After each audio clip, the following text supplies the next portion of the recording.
You've tuned into another edition of The Break Room, a weekly conversation about how the City of St. Augustine works from those who do the work every day. Hosted by the City of St. Augustine's Communications Director, Melissa Whistle, The Break Room offers a closer look at the different city departments and provides updates on current and upcoming projects and events. And now, your host, Melissa Whistle. Welcome to The Break Room. Thanks for tuning in. I'm Melissa Whistle, Communications Director for the City of St. Augustine. This week, I'm sharing The Break Room with Kim Mayo, the City of St. Augustine's Event and Venue Coordinator.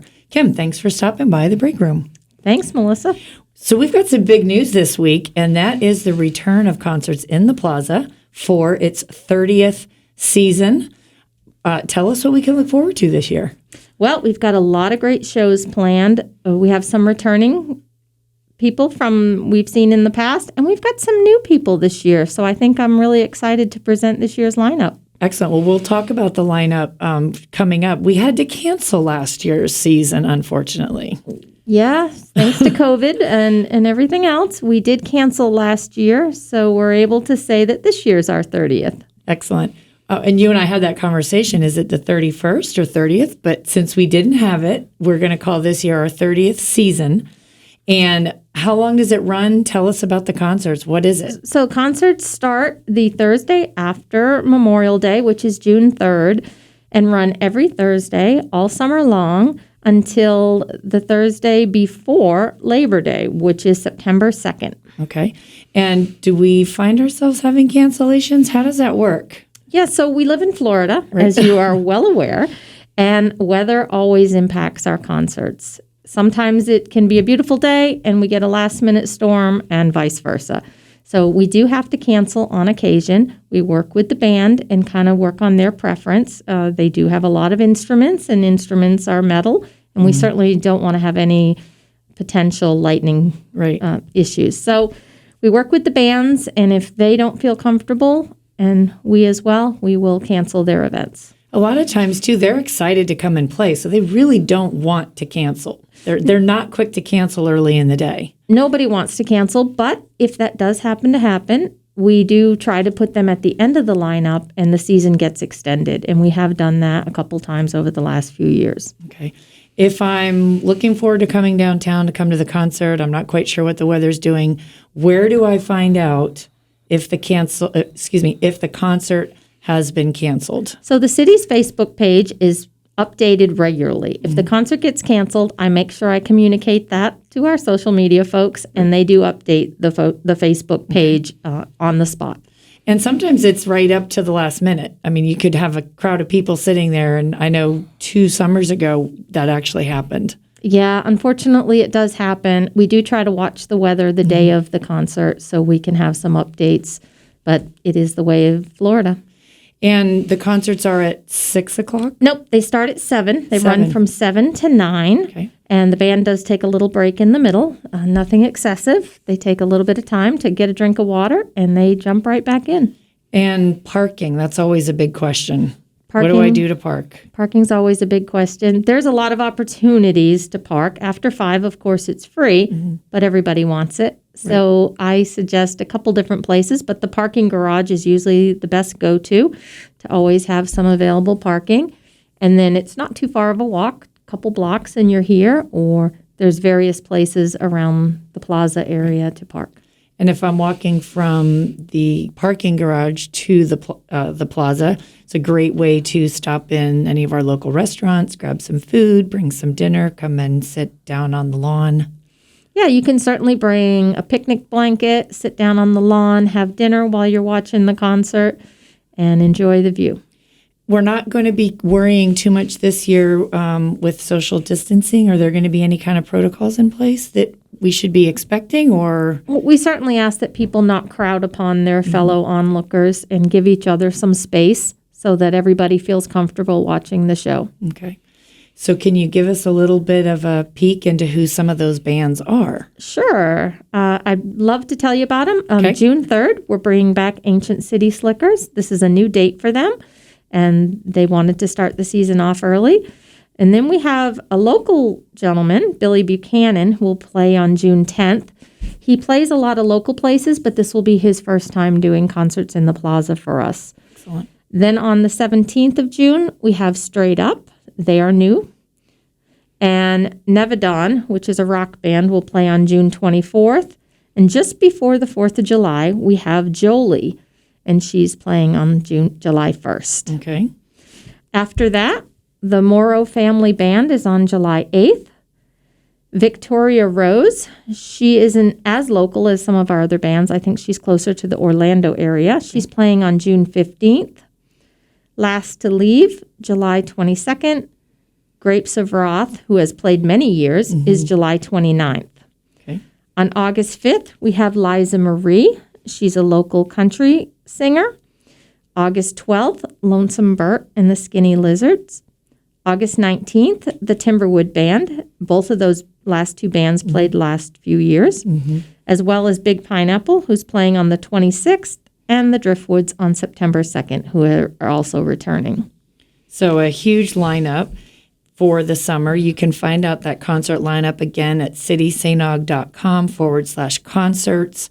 We'll have all those concert names, bands, performers listed on that concert's webpage. There is the information there about the parking and that cancellation policy, but the best bet is to come on down, be there when it starts or if it gets canceled, and then, of course, check our social media on Facebook for the event cancellation. And the city does this. This isn't really something that we look to. We don't do any there's no gimmicks associated with it. There's nothing. It's just come on down and enjoy the concerts. Absolutely. This is funded through our city commission each year, and each band is brought in and paid a fee for their performance. And it's a great thing the city does for the local community. Yep. Great family night, great way to spend a Thursday night in the summertime downtown. Absolutely.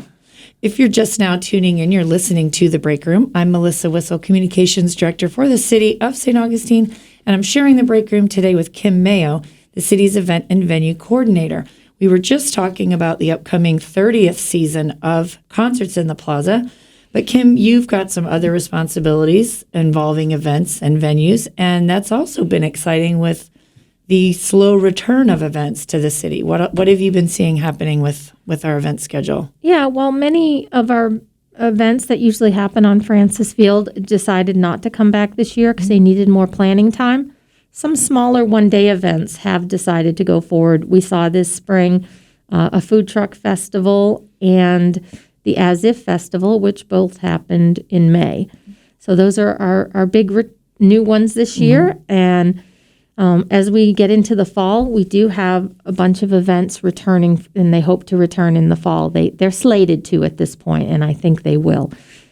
The biggest one that moved from spring to fall would be Rhythm and Ribs. Right. They're moved permanently, so Okay. they will now always be in the fall. I believe it's the second week in October we'll see them.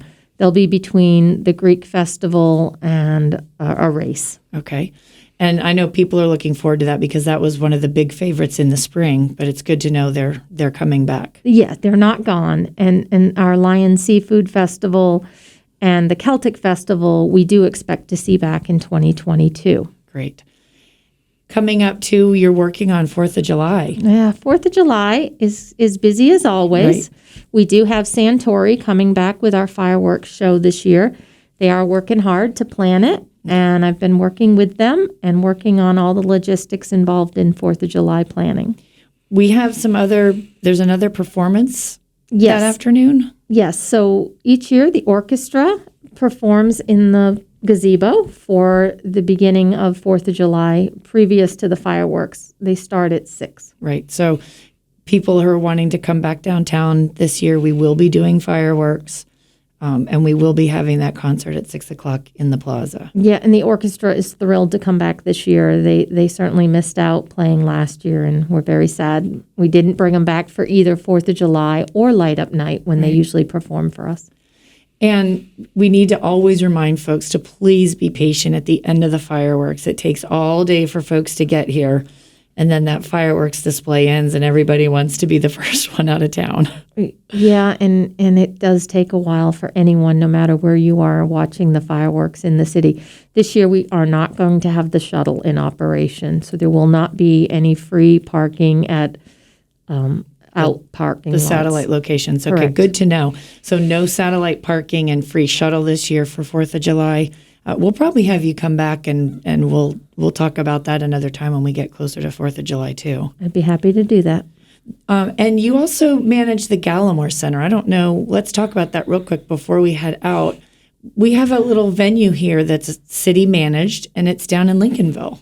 It is. It's at the end of Riberia, and it is a 50 by 50 kind of ballroom setting, and it's very popular. The local community has this building booked out like 2 months ahead of time. Wow. So it's very popular. It's a great place to have a baby shower or a wedding reception. We see all sorts of events, including repasses. Birthday parties. Yeah, and any small event, as long as it's less than 200 people, can come to that location. Pretty affordable. It is affordable. It's currently $35 an hour, and you can have an event. Now, I can't guarantee that price will stay the same. Right. We are looking at doing some improvements on the building, Great. and we put the money back into the building. And the pool is down there for any of our listeners also tuning in. The Gallimore Center is also where you're going to find the community pool. That's going to open Memorial Day weekend. It opens Memorial Day weekend. It's run through the local YMCA. They man it, they lifeguard it, and they collect the fees for people who want to use it. I believe children are $1 an hour, and $1 for the day, and adults are $2. And are they going to be doing swim lessons, camps? Do we know? Well, we know we're going to be doing summer camp for school at the Gallimore Center. That is also done through the YMCA. I do not book camps. Okay. Strictly through them. So the camps will be going on. I do not know about swim lesson schedule. That's strictly the Y. We will have that schedule posted on the website. I just haven't gotten it updated yet. But the pool schedule will be updated and available on the website.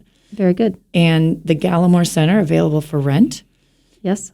Anything else fun and exciting to report before we sign off? Well, we've got a couple events coming up on Francis Field in the fall. At this point, the only thing that's confirmed, but we've got some secrets up our sleeve, but the Caribbean Festival will come back the second week in September. And I'm not going to announce our secrets yet because they're in the works. Okay. Well, and if anyone is interested in Francis Field, they contact you at City Hall. They absolutely contact me. Events at citysanog.com. Excellent. Kim, as always, thanks for coming by the break room. I'm very excited about the lineup for the concerts. It sounds like there's some great returning acts and some really great new ones that I think the locals are going to recognize, and we'll see more people downtown for that. I'm looking forward to it. Well, we will see you in the Plaza for concerts in the Plaza this year. Very good. Thanks, Kim.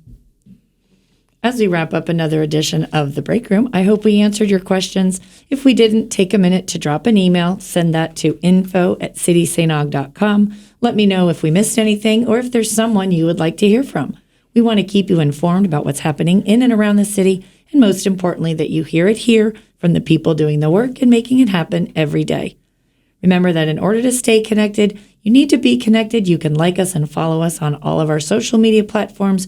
You will find us on Facebook, Twitter, and Instagram at citysanog.com. Thanks again for tuning in. You've been listening to The Break Room, a weekly program addressing projects and programs offered by the City of St. Augustine. Join us each week as the city's communications director, Melissa Wissel, has in-depth conversations with the people who make our town work to meet the needs of our community. The Break Room is produced by communications specialist for the City of St. Augustine, Cindy Walker, and engineered by Flagler College communication major Lily McNeil. See you at this time next week for another edition of The Break Room.